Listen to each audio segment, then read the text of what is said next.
আগুন তো তোমার কোনো দিনই পূর্ণ হবে না। আমি নেতানিয়াহুকে সতর্ক দিতে চাই, আমি রিক্সা চালক আনোয়ারে বলতে চাই, নেতানিয়াহুকে ইসরায়েলের প্রেসিডেন্ট নেতানিয়াহুকে বলতে চাই যে নেতানিয়াহু তুমি সমাধানে বসো।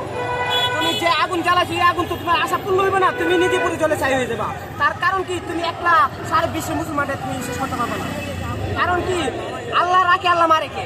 তুমি আলী মারতে পারবা কিন্তু শেষ করতে পারবে না, যত মারবা তার তো আরো বাড়বে। আমি তোমাকে সতর্ক করে দিতে চাই, তুমি ঝগড়ে সমাধান আসে না, যুদ্ধে সমাধান আসে না, আগুনের পুরো তুমি সমাধান করতে না, তুমি বিশৃঙ্খ করে সমাধান করতে না।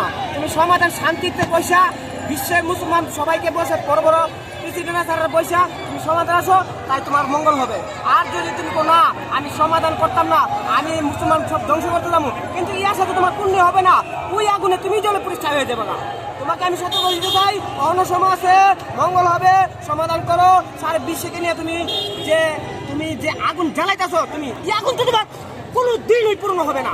আমার নাম আনোয়ার, বাংলাদেশ রিক্সা চালক, আমার বাড়ি ব্রাহ্মণবাড়িয়া।